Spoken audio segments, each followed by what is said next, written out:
नाज़रीन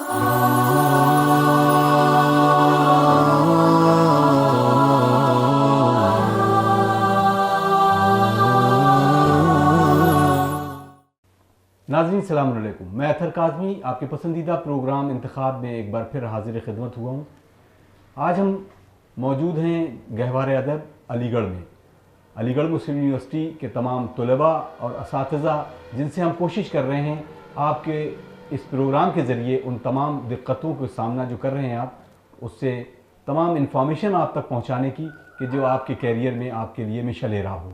आज हम मौजूद हैं डिपार्टमेंट ऑफ म्यूज़ियोलॉजी में। हमारे साथ एक अजीम शख्सियत मौजूद है, प्रोफेसर आसिफ अख्तर नकवी साहब, जो कि डीन लाइफ साइंस हैं, और उनसे जानने की कोशिश करेंगे कि किस तरह से म्यूज़ियोलॉजी आज के दौर में तमाम उन तलबा के लिए फ़ायदेमंद है और उसमें जॉब अपॉर्चुनिटी किस कदर है और कैसे कैसे इस सब्जेक्ट को हासिल कर कर तरक्की की जा सकती है। आइए उनका इस्तकबाल करते हैं। अस्सलाम वालेकुम प्रोफेसर साहब। अस्सलाम वालेकुम जनाब अली।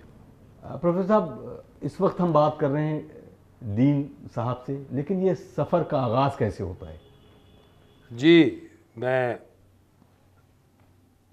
यहाँ अलीगढ़ में ही पढ़ा, जामिया में पैदा हुआ था मैं दिल्ली में, और उसके बाद अलीगढ़ आ गए थे मेरे वालिद साहब, तो 5वीं तक यहाँ पढ़ा। उसके बाद मैंने जामिया मिल्लिया इस्लामिया से हायर सेकेंडरी किया और फिर अलीगढ़ आ गया।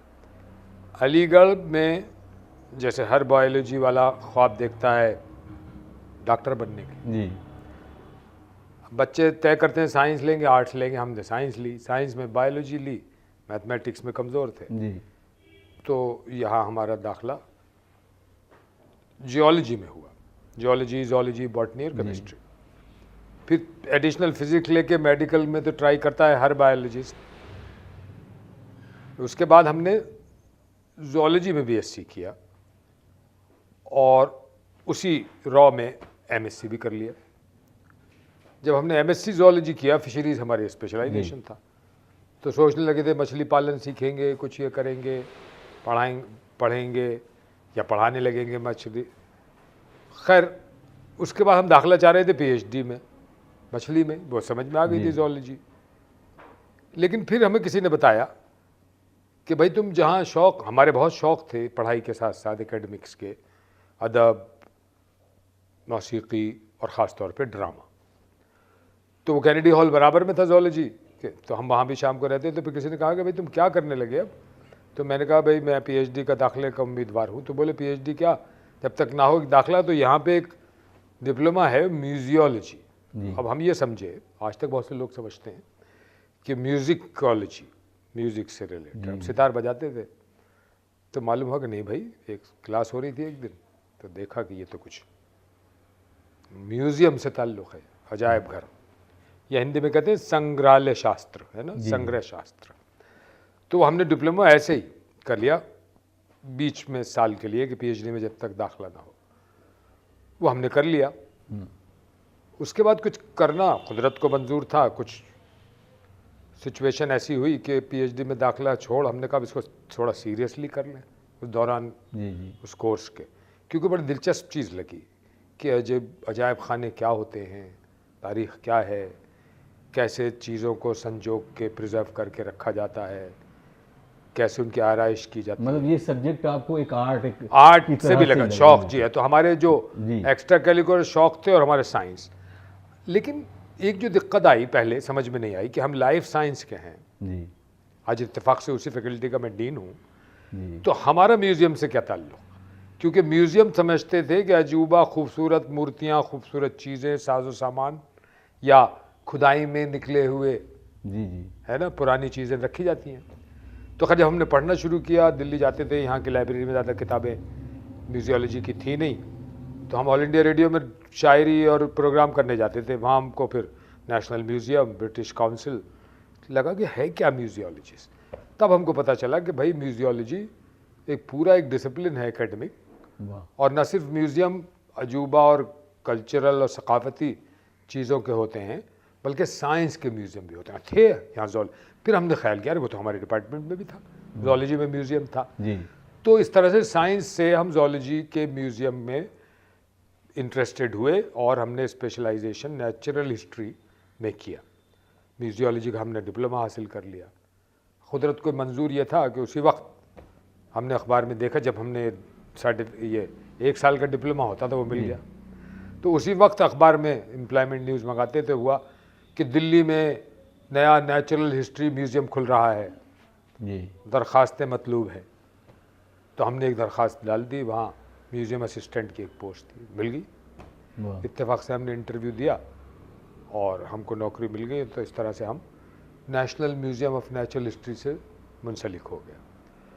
वहाँ मैंने 23 साल काम किया, वहाँ तरक्की हुई काफ़ी। और उस दौरान देखिए दिलचस्पी क्योंकि पैदा हो गई थी, और हमारा जैसा भी लिमिटेड नॉलेज कोर्स था अलीगढ़ का, एक डिप्लोमा हमने कर लिया था, लेकिन उनको तशफ़ी नहीं हुई जब काम में गए। तो मैंने एक कोशिश शुरू की कि भाई ये और कहाँ पढ़ाया जाता है। अब हम बिल्कुल बहुत मुतवस्सित घराने से हैं, बाहर जाने का सोच भी नहीं सकते, लेकिन एक ख्याल आ गया दिल में जी कि बाहर जाके पढ़ना है इसको। क्योंकि हम जब म्यूज़ियम में काम करते थे तो छोटे लेवल पे था मैं, टेक्निकल असिस्टेंट, तो वहाँ पे अमेरिकन एक्सपर्ट आते थे और ब्रिटिश अंग्रेज़ एक्सपर्ट आते थे, और वो बहुत हमको समझाते थे कि ये है म्यूज़ियम और ये है। तो हमको हुआ इसका मतलब है कि भाई बाहर कोर्सेज से हमने इन्फॉर्मेशन हासिल की, तो मालूम हुआ कि हाँ इंग्लैंड में सबसे पुराना डिपार्टमेंट है। 2-3 साल कोशिश करता रहा, समझता रहा, जाता रहा, कांटेक्ट किए, ख़त ईमेल वगैरह तो थे नहीं, लेकिन फिर भी ख़त लिखे। तो उसके बाद से रिस्पांस मिली। 3 दफ़ा इंटरव्यू दिया मैंने, चौथी दफ़ा मेरा सिलेक्शन स्कॉलरशिप में हो गया। मुझे ब्रिटिश काउंसिल स्कॉलरशिप मिली और मैं इंग्लैंड चला गया। और बड़े करम फरमा थे लोग, हमारे डिपार्टमेंट के नायर साहब, तो उन्होंने हमारा डिपुटेशन कर दिया जी। तो स्कॉलरशिप मिली और हम इंग्लैंड पहुंच गए। अब इंग्लैंड में तो भाई मतलब पेरिस और लंदन तो म्यूज़ियम की जगहें हैं, वो सारा 300 साल से 500 साल से जी, द ब्रिटिश म्यूज़ियम। और वो लेस्टर एक यूनिवर्सिटी है लंदन से काफ़ी दूर, 120 किलोमीटर, वहाँ दाखिला हमको मिल गया। और वो बड़ा मशहूर, सबसे पुराना दुनिया का कोर्स है। तो हम 10 मुख्तलिफ ममालिक के लोग थे और 10 अंग्रेज़ थे। तो हम काफ़ी पॉपुलर हो गए क्योंकि हम म्यूज़ियम में काम करते गए थे। और आपको वो एक्सपीरियंस वहाँ वो बहुत काम आया। और हमको फिर 6 नंबर मिले। वो 1 साल का कोर्स था। तो उन्होंने कहा कि नहीं आप तो मास्टर भी कर सकते हैं, थीसिस। हमारे पास पैसे नहीं अगले साल रुकने के लिए। तो बोले वापस चले जाइए हिंदुस्तान और काम करके लेके आइए। तो मैं वापस आ गया। 2-1 साल बाद मैंने थीसिस किया और मैं मास्टर्स, मैं पहले एशियन था। वाह। मैं पहले एशियन था जिसने इंग्लैंड से इस सब्जेक्ट में म्यूजियोलॉजी में मास्टर्स जी। तो क्योंकि हालांकि हिंदुस्तान में भी काफ़ी दिन से डिप्लोमा हैं 3-4 यूनिवर्सिटी में, बड़ौदा में, अलीगढ़ में, बनारस में, पहले भोपाल में भी था और अब एक दिल्ली में भी खुल गया पिछले 8-10 साल से। लेकिन अलीगढ़ का डिप्लोमा था सिर्फ, और बहरहाल तो ये था। लेकिन इंग्लैंड में सब इंटरनेशनल सबसे रेप्यूटेड कोर्स था, वो मैं करके वापस आ गया अपनी म्यूज़ियम में नेचुरल हिस्ट्री में। वहाँ मेरी डिग्री बढ़ गई थी। फिर उसके बाद मौका मिला तो मैं साइंटिस्ट हो गया। फिर मैंने 3 प्रमोशन हुए। मैं डायरेक्टर के इंटरव्यू तक गया जब डायरेक्टर रिटायर हुए। डायरेक्टर नहीं हुआ, लेकिन मुझे फिर इस दौरान म्यूज़ियम तरक्की कर रहा था और उसकी ब्रांचेस खुल रही थी। मैसूर खुल चुकी थी और भोपाल में खुल रही थी, तो उसका मेरा कोऑर्डिनेटर बना दिया गया। बाद में मैं उसका इंचार्ज भोपाल में रहा। तो इधर फिर मैंने लिखाना शुरू किया। मुझे दिलचस्पी थी तो म्यूज़ियम एसोसिएशन इंडिया ज्वाइन की, तो वहाँ बड़े लिखत पढ़त के तो मैंने काफ़ी आर्टिकल लिखे। और फिर मैं एडिटर हो गया म्यूज़ियम एसोसिएशन का एक जर्नल का। तो 10 साल में एडिटर रहा। तो हिंदुस्तान में थोड़ा सा कंट्रीब्यूशन मेरा इस डिसिप्लिन को बनाने में रहा है। अब अलीगढ़ जी, अब क्योंकि ये सफर बहुत ही बड़ा इंटरेस्टिंग है, बहुत ही लोगों के लिए, खासतौर से तलबा के लिए एक हमेशा ले रहा है और बहुत उनके लिए गाइडेंस फराहम करेगा। म्यूजियोलॉजी, जहाँ तक मैं भी ये समझता था, वही के वो चीज़ें, पुरानी चीज़ें और एंटीक चीज़ों को रखने का एक वो है। इसके अलावा भी कुछ और चीज़ें हैं कि जो तफसील से हमारे तलबा और जो मैं बताना, हाँ बिल्कुल सही कहा आपने। तो वही मैं आ रहा था, अर्ज़ कर रहा था। तो म्यूजियोलॉजी, अब मज़े की बात यह है कि हिंदुस्तान में ये कई इंटरव्यूज़ में, और आज तक मैं नेट में भी जाता हूँ, यूपीएससी में भी जाता हूँ, तो ये बड़ा वो है कि हिंदुस्तान में जैसे ही आप म्यूजियोलॉजी का नाम लेंगे तो आप समझते हैं अच्छा आप हिस्ट्री के होंगे, आप आर्कियोलॉजी के होंगे। तो ये एक आम तसव्वुर बिल्कुल ये है कि मतलब है कल्चरल हेरिटेज, जी जी नवारदात जो सकाफती हैं उसका म्यूज़ियम होता है। अब हमने म्यूजियोलॉजी पढ़ा, हम बायोलॉजी वाले हैं, तो म्यूज़ियम तो कोई भी चीज़, इसको हम पढ़ाने के लेवल पे ऐसे कहते हैं कि जो भी विरसा है जी कुदरती या सकाफती, जी है ना, कुदरती विरसा और सकाफती। सकाफती।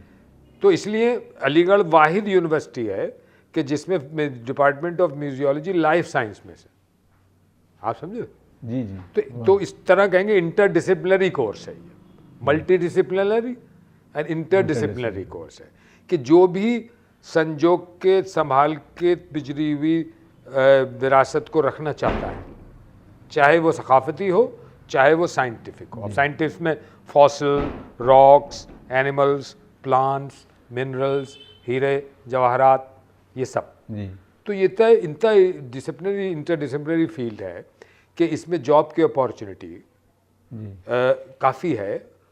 हालांकि ज़्यादा म्यूज़ियम अभी कल्चर के हैं, तो अगर आर्ट्स के बैकग्राउंड से हिस्ट्री आर्कियोलॉजी के आए तो ज़्यादा चांस है, लेकिन इधर 15, 20, 25 साल में साइंस के भी, नेचुरल साइंस के भी, जी लखनऊ में जो म्यूज़ियम है स्टेट म्यूज़ियम, जी उसमें नेचुरल साइंस के भी मेरे स्टूडेंट डिप्टी डायरेक्टर है, वो बायोलॉजिस्ट थी, जी वाइल्ड लाइफ की, उसके बाद म्यूजियोलॉजी करके। इस तरीके से आर्कियोलॉजी के लोग हैं।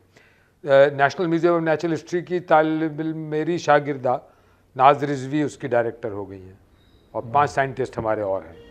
तो इसका जो अभी हिंदुस्तान में कल्चरल म्यूज़ियम तो बहुत पुराने हैं, सालार जंग, नवाबों के बहुत सारे, सिंधिया का म्यूज़ियम, जयपुर के तमाम म्यूज़ियम, लेकिन अंग्रेज़ों का म्यूज़ियम सबसे पहले जो मॉडर्न म्यूज़ियम बना वो कलकत्ता में बना। जी फिर आज़ादी के बाद बहुत म्यूज़ियम बने, नेशनल म्यूज़ियम, स्टेट म्यूज़ियम, और बहुत सारे म्यूज़ियम बने, और अभी म्यूज़ियम बन रहे हैं।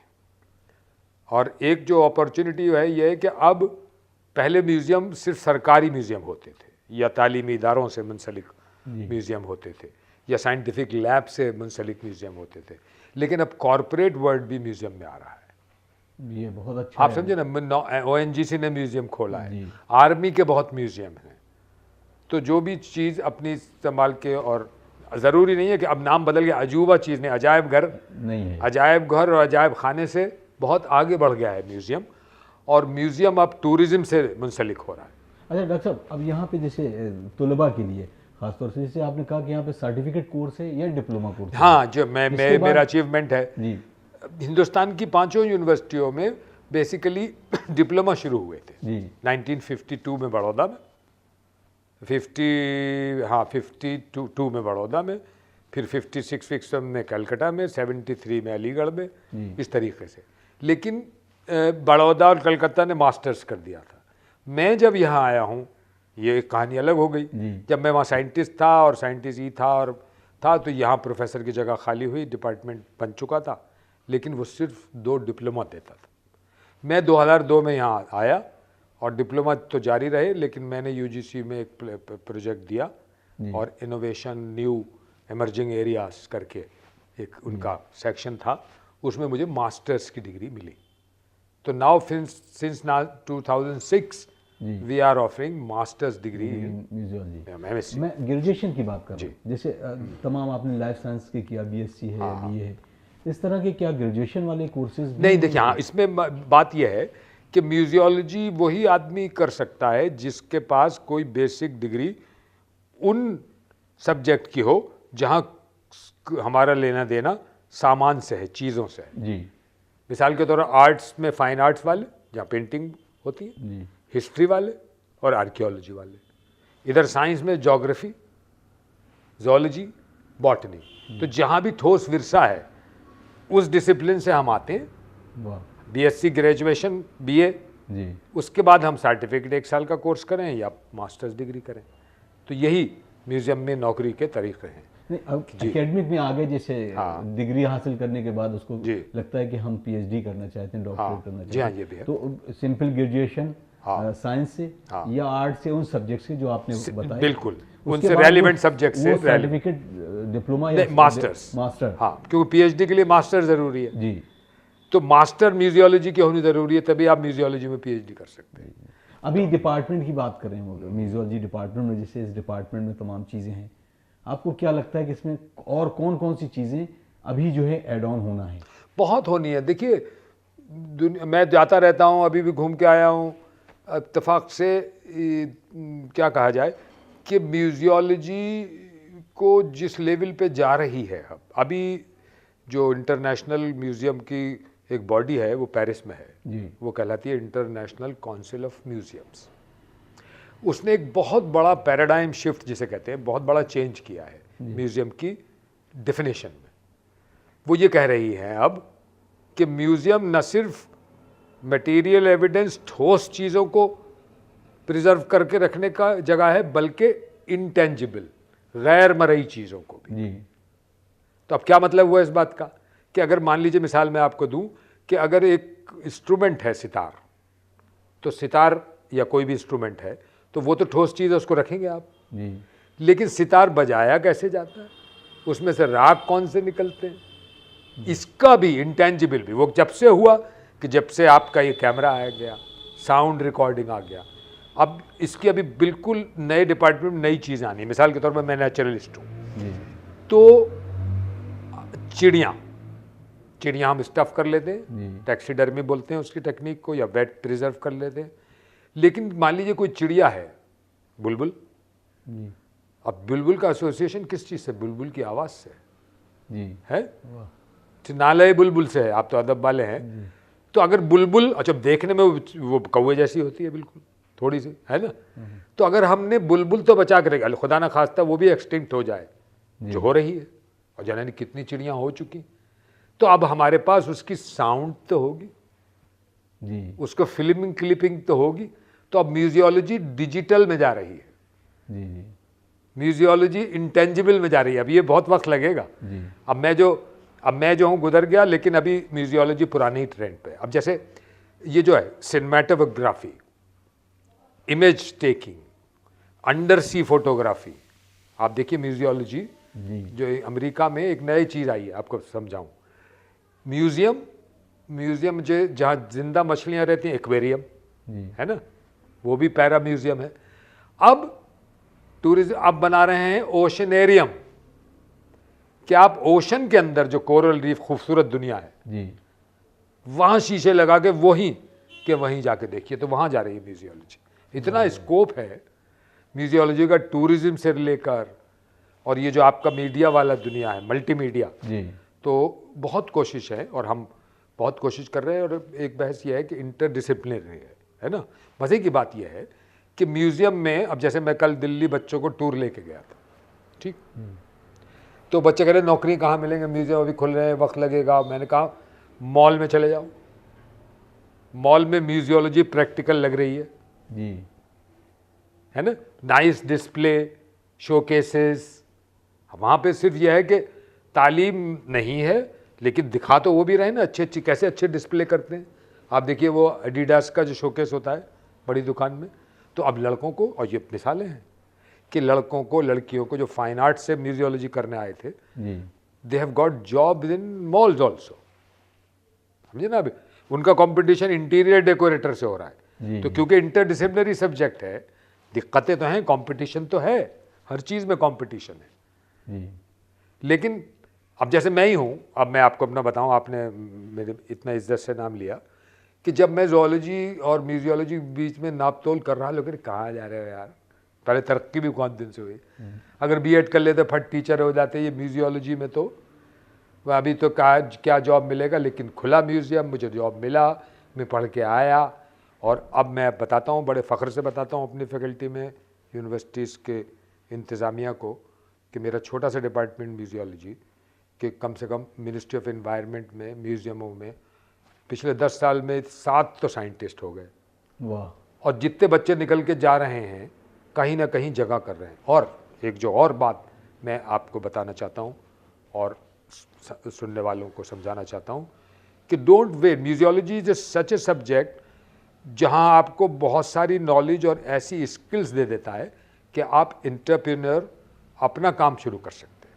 कैसे? मैं बताता हूँ आपको कि म्यूजियोलॉजी में हम थ्योरी, हिस्ट्री, फिलॉसफी के साथ साथ टेक्निक भी पढ़ाते हैं। हम उसको कहते हैं टर्म में म्यूजियोग्राफी। जी मिसाल के तौर पे मेरा एक बच्चा है स्टूडेंट, मैंने उसको प्रैक्टिकल में सिखवाया और उसको सिखाया कि कैसे पुराने मखतूतात की कंजर्वेशन किया जाता है। जी जी उसको नौकरी मिली, थोड़े दिन में छूट गई। अब वो इतना एक्सपर्ट है पुराने मखतूतात के प्रिजर्वेशन कंजर्वेशन में कि उसने एक लैब खोल लिए और उसके पास लोग अपने घरों की चीज़ें लेके आते हैं और वो एक एक के 25-25 हज़ार रुपये लेता है। बहुत मेहनत का काम होता है एक एक पेज समझने का। इसी तरीके से अपना काम, एक बच्चा था उसको हम उसको इतनी स्किल्स सिखा देते हैं प्रिजर्वेशन की। अब जैसे एक, हालांकि वो मना है, बैन हो गया है अब, लेकिन फिर भी शौक के लेवल पे, एक लेवल पे ऐसा है, एक म्यूजियोलॉजिकल टेक्निक है टैक्सीडर्मी, जो पुराने ज़माने में आपने देखी होगी फिल्मों में भी, और नवाबों के और राजाओं के यहाँ कि ट्रॉफीज लगी रहती हैं, शेर की स्किन है सब वो, तो वो हम सिखाते हैं प्रिजर्व करना स्किन्स को, है ना, पुराने चीज़ों को संभालना, सफाई करना, उनका देख रेख करना। तो सेल्फ एम्प्लॉयमेंट की भी जगह। और जो नई चीज़ आई है अभी, मैं आपको बताऊंगा, मैं 2 PhD करा रहा हूँ इस वक्त, 3, बिल्कुल नई फील्ड है ये। मैं एक PhD मेरी बच्ची कर रही है कि ये जो क्राफ्टमैनशिप है, यानी कि ये जो आपका कन्नौज का जो इत्र बनता है जी वो जिन पुराने ट्रेडिशनल तरीकों से बनता है वो ख़त्म हो रहा है, तो उसको प्रिजर्व करने की टेक्निक। वाह। एक बच्ची का प्रोजेक्ट था पीतल work and decorative work of Moradabad, तो इस पे PhD की है। तो अब ये जो कल्चरल सेक्टर है, साइंटिफिक सेक्टर है, तो रिसर्च के लेवल पे बहुत स्कोप है, अभी बहुत करना है जी। और आप जो है सेल्फ एम्प्लॉयड हो सकते हैं, इन कामों के कंजर्वेशन शुरू कर दें। और अब मैंने जैसा आपसे कहा कि सरकार तो बहरहाल अभी तो खैर मोदी सरकार ने तो अनाउंस किया है कि अयोध्या का मंदिर और टूरिस्ट सर्किल बना रहे हैं, वो रिलीजियस टूरिज्म का, है ना। ये अक्षरधाम का जो पूरा सर्किल है, वहाँ भी म्यूजियम्स बना रहे हैं, वो है माइथोलॉजी की चीज़ें क्रिएट कर रहे हैं। वो बना है कुरुक्षेत्र में, महाभारत का म्यूज़ियम बनेगा, अयोध्या में आसपास दूसरा म्यूज़ियम बनेगा, गुजरात में बहुत म्यूज़ियम बन रहे हैं। तो बहुत स्कोप है, बच्चे अगर करें तो म्यूज़ियम बन रहे हैं, क्योंकि अब माजी इस शोबे से अगर हम इसको रिलेट करें एनवायरमेंट साइंस से, बिल्कुल बिल्कुल, तो उसमें भी बहुत सारी बिल्कुल जो मैं तो स्पेशलिस्ट, मैं तो आपको जनरल बताया, मेरी जो स्पेशलाइजेशन फील्ड है वो है नेचुरल हिस्ट्री म्यूज़ियम। तो national park, wild life sanctuaries, Kukrail में हमारे बच्चे ने जाके बनाया, कुकरेल का जो क्रोकोडाइल पार्क है। मैंने आपको बनाया लखनऊ जो म्यूज़ियम है, नेचुरल हिस्ट्री की जो गैलरी है, वो अलशाज लड़की मेरी तालिब इल्म है, वो काम कर रही है।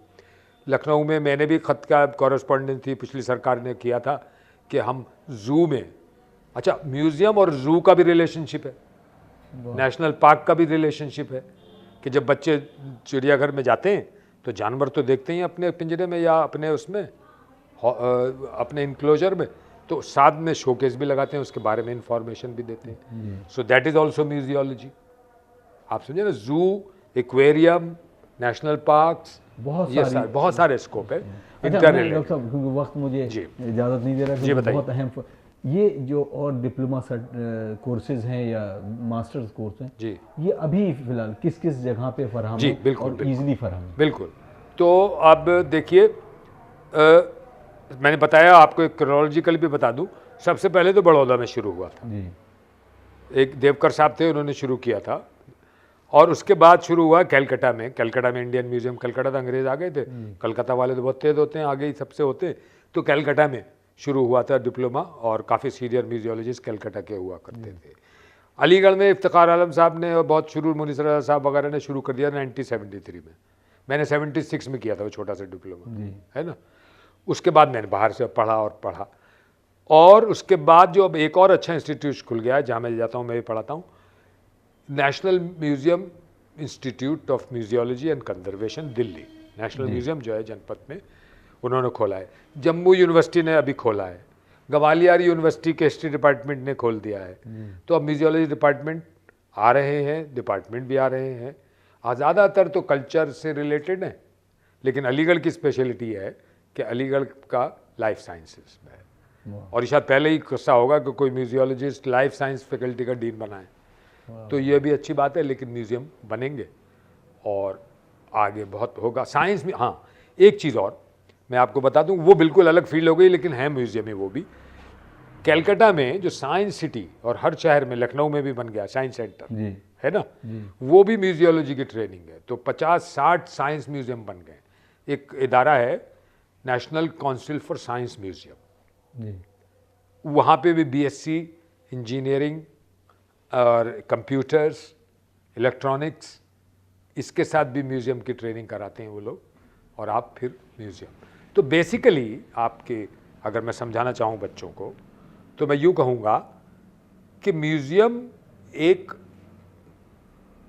तरफ तो तालीमी इदारे हैं, म्यूजियम वो जगह है कि जहाँ बच्चे से लेकर बूढ़ा तक आकर न सिर्फ अजूबात देखे, वो पुराना था, अजूबा देख के पास्ट को समझे, बल्कि वो म्यूजियम में जाकर, जिस सब्जेक्ट का भी म्यूजियम है, एक गैर क्या कहते हैं, नॉन फॉर्मल को क्या कहेंगे, non formal centre of learning है, कि जहाँ पे म्यूजियम का ये रोल है। जी, सारी चीज़ें देख के आप हिस्ट्री के बारे में जानना चाहें, नेचर के बारे में जानना चाहें, इर्तिक़ा के बारे में जानना चाहें, तो मैं ये कहूँगा लास्ट में कि म्यूज़ियम वो खिड़की है जी जिससे हम माजी को देखकर हाल को बेहतर समझ सकते हैं और अपना मुस्तकबिल संवार सकते हैं, सुभान अल्लाह, सुभान अल्लाह। मुस्तकबिल बहुत- संवार सकते हैं। मैं तो आखिर ये में- डायमेंशन है म्यूजियोलॉजी। डॉक्टर साहब आखिर में चाहेंगे, क्योंकि हमारे लिए बायसे फ़ख्र है कि हम आपसे गुफ्तगू करें, एक ऐसा मैसेज उन तमाम तलबा के लिए कि जो उस फील्ड में आना चाहते हैं।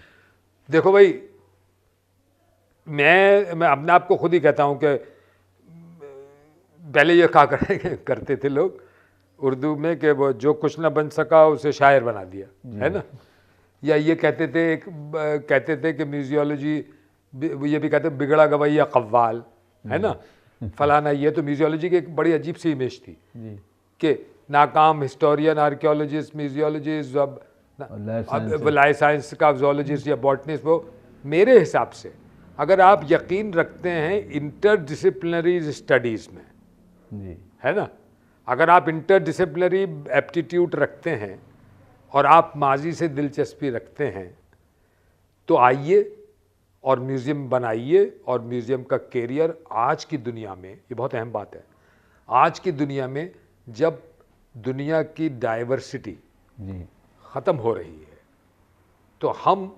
उसको, जो ख़त्म होती हुई चीज़ें हैं, चाहे वो चिड़िया हों, चाहे इन्वायरमेंट हो, चाहे एनिमल्स हों, चाहे कल्चर हों, तहजीबें हों, लिबास हों, चीज़ें हों, उसको संजो के रखना है। और ये यकीनन बढ़ेगी कि हमको तहफ़्फ़ुज़ करना है अपनी पुरानी चीज़ों का, और वो टूरिज़म के साथ जुड़ रहा है। जब इंसान के पास पैसे और मोबिलिटी बढ़ी है, तो दुनिया में जहाँ भी जाता है तो वो घूम के जाता है और वो म्यूज़ियम देख के आता है, और म्यूज़ियम से मेमोरेलिया, याददाश्तें लाता है। तो म्यूजियोलॉजी की एक डिफिनेशन ये भी है कि museology is a basic human relationship with memory and reality. वाह वाह वाह, बहुत बहुत शुक्रिया। Memory and reality. नाज़रीन, आप देख रहे थे प्रोग्राम इंतखाब, और हमारे साथ महवे गुफ्तगू थे प्रोफेसर आसिफ अख्तर नकवी साहब, department of museology, Aligarh Muslim university. हम बेहद शुक्रगुजार हैं कि उन्होंने अपना कीमती वक्त दिया और आप तमाम नाजरीन तक ये इन्फॉर्मेशन फ़राहम कराई। नाजरीन, इस दुआ के साथ कि अगले एपिसोड में किसी और शख्सियत के साथ और इन्फॉर्मेशन के साथ आपकी खिदमत में हाज़िर होंगे, तब तक के लिए अपने मेज़बान अतहर काज़मी को इजाज़त दीजिए। सलाम अलैकुम व रहमतुल्लाहि व बरकातुहू।